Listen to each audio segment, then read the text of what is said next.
In this podcast episode, Dr. Joseph Coughlin, founder of the MIT Age Lab, shares groundbreaking insights into aging, longevity, and how to genuinely prepare for the extended years many of us will live. He challenges common misconceptions about retirement, highlights the physical and emotional realities of growing older, and underscores the critical role of planning, beyond just finances, to live longer, more fulfilling lives.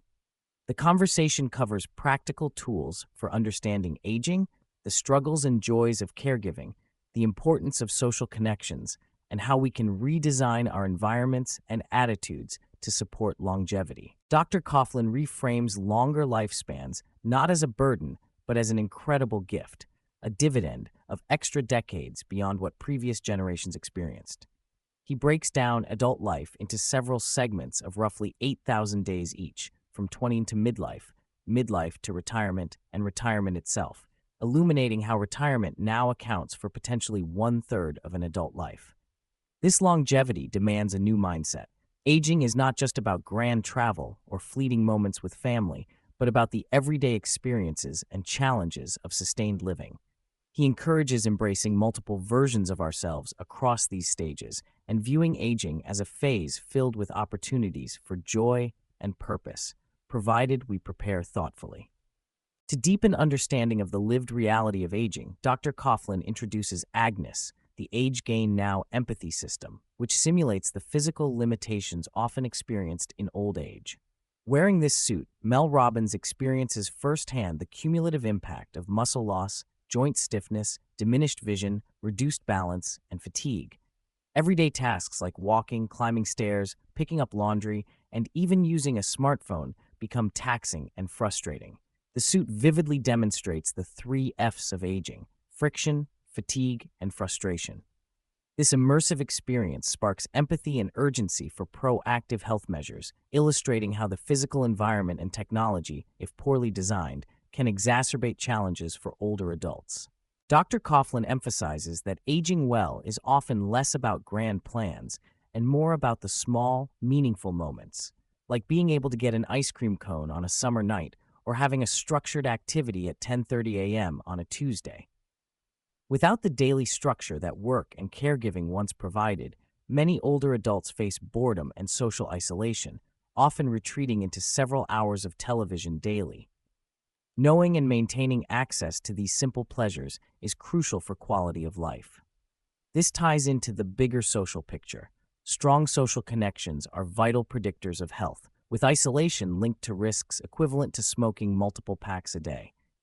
Yet friendships naturally erode with age due to loss, relocation, and shifting family priorities. One of the episode's key insights differentiates planning from preparing.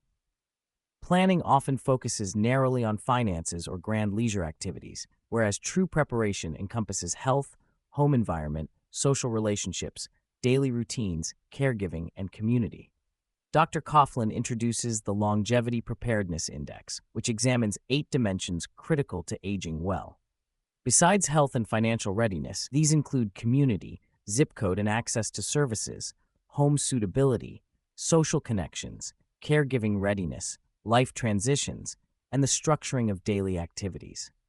The surprising finding from research is that caregiving preparation scores the lowest, revealing a widespread lack of practical conversations and plans in families. Caregiving emerges as a critical but under-discussed component of longevity planning. Dr. Coughlin highlights that 70% of people expect a spouse or adult child to provide care, yet only 30% have actually communicated about it. The burden most commonly falls on the eldest daughter, driven by traditional gender roles and family dynamics.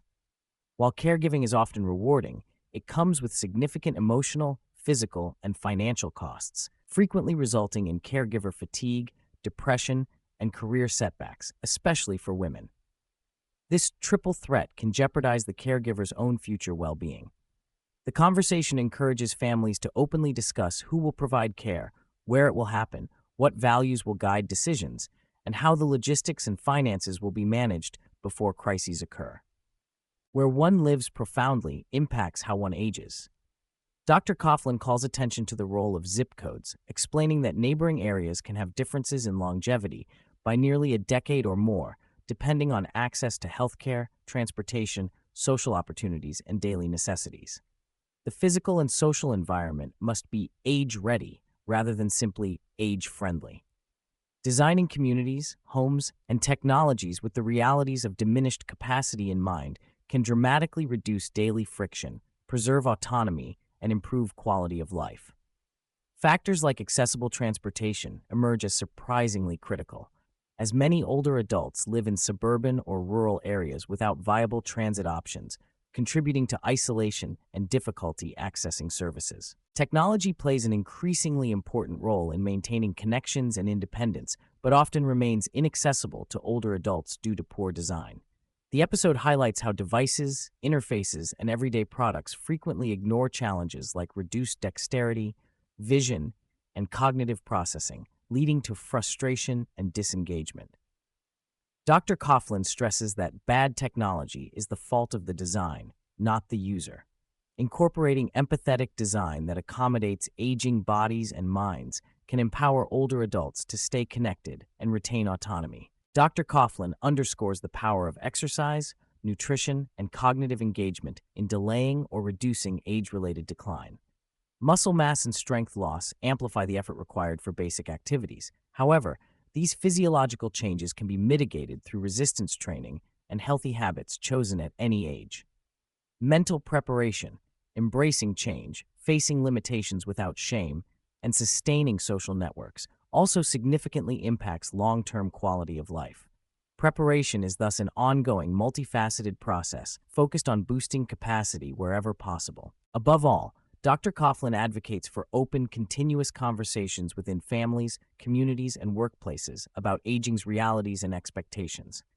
These discussions lay the groundwork for coordinated caregiving, informed housing decisions, financial planning, and coping strategies before emergencies arise.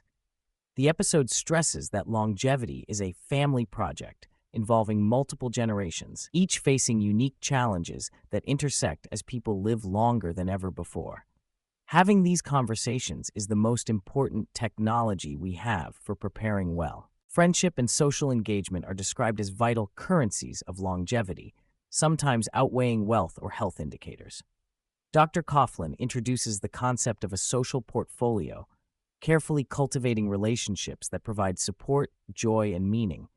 He notes that natural attrition, family obligations, and shifting lifestyles shrink peer groups over time, making it necessary to actively nurture and sometimes renew friendships. Social isolation's physical and emotional harms demand intentional efforts to maintain connection. The MIT Age Lab also studies the changing dynamics of modern workplaces, where up to 6 generations might be working side by side. This creates new challenges and opportunities in terms of expectations, communication, and support systems. Longer lifespans combined with evolving retirement patterns mean that career longevity and intergenerational understanding are crucial for both individual and organizational success. Dr. Coughlin provides simple, actionable advice. Ask yourself, how will I get an ice cream cone? What will I do on Tuesday at 10:30 a.m.? And who will help with the little things like changing light bulbs? These questions open pathways to assess personal needs and social supports. He also points to resources like livability indices and advocates for redesigning homes, transportation, and communities to minimize friction. Lastly, he calls for compassion and patience with aging individuals, recognizing their frustrations and dignity, fostering empathy through firsthand experiences like the aging suit, and promoting a cultural shift in how we view and engage with aging.